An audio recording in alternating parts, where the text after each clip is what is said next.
So we're going to talk briefly about attachment, bonding, and connectedness, because these are key concepts also.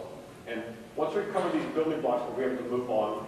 And I'll just have to ask you to forgive me for covering so much so rapidly, but each one of these will be a separate talk, and I do give talks on each of these separate issues, but I want to do an overview today.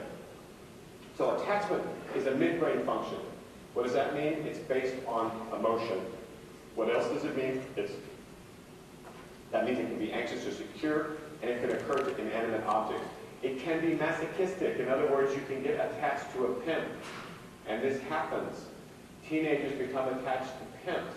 Girls become attached to abusive boyfriends. And its attachment is essentially a unidirectional process. Harlow, who was an experimenter in the middle of the last century, took baby monkeys away from their mothers and found that they would attach to inanimate objects. This monkey is not alive, but that baby attaches to it just as securely as if it were alive. And you can see here how this monkey is attached. Now the problem with this, of course, is that as I kind of glossed over, the brain requires that interaction in order to develop properly. And we're going to talk about reciprocal connectedness, and we're going to talk about attunement, and we're going to talk about the process by which the adult and the child interact such that both of their brains evolve, especially the one that's youngest, and how essential that is for brain development, and how what happens if you do not pay attention to it, you develop a distorted brain connections which perceive the world in a distorted manner and which are less able to form the kind of connections that are healthy and that are necessary to contribute, that are necessary for empathy and necessary for compassion. So what happened to these monkeys? Well, they were unable to socialize appropriately.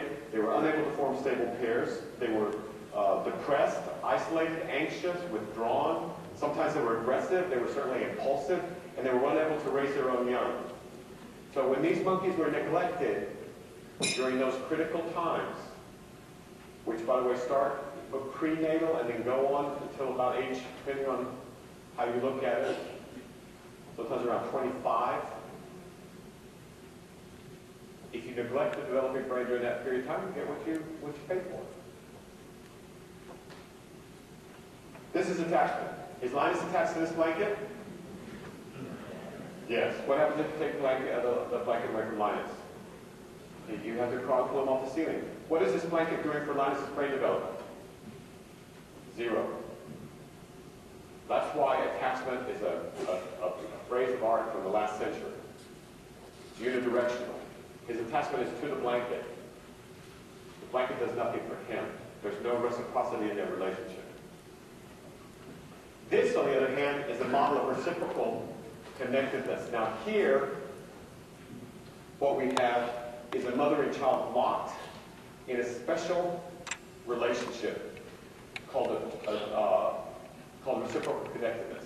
And in this case, what's happening is that the mother and the child are interacting visually, verbally, tactily, and this child's brain, remember I told you about the 150 billion neurons, I told you about the number of potential connections is greater than the number, and so I was staggered too to hear that.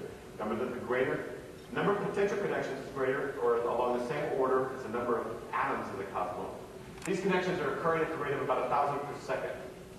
So mom and child are relating. Child is forming synaptic connections at the rate of 1,000 per second. The child is learning about facial expressions, learning about phonemes, which will later become words, learning about the world. The world is responsive, learning about his own agency or her own agency.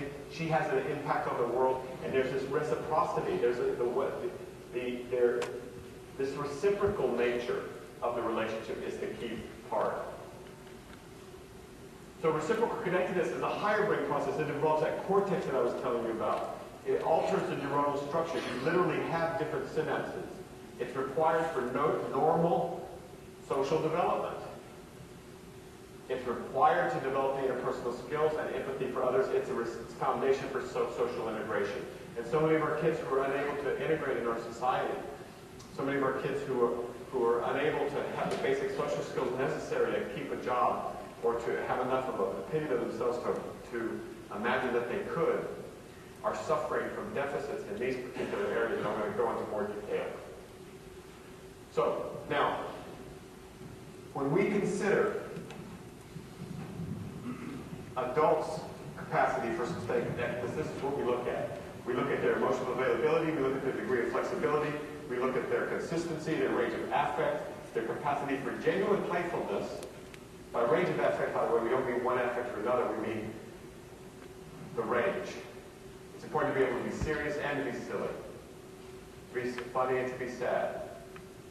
Okay, the initiation of effective interaction, a sense of humor, and patience. And in particular, the sense of humor is critical. If you know someone without a sense of humor, just turn around and run the other way. I'm not serious. It's a very, very, very bad sign. As a matter of fact, you can take these, and this happened actually in more than one town. The teachers and the social workers got a hold of this list, shrunk it down, laminated it, put it in their little wallets, and when they'd go out on dates, they'd just pull it out and kind of look at it, see what they were dealing with across the table. And it works. It works.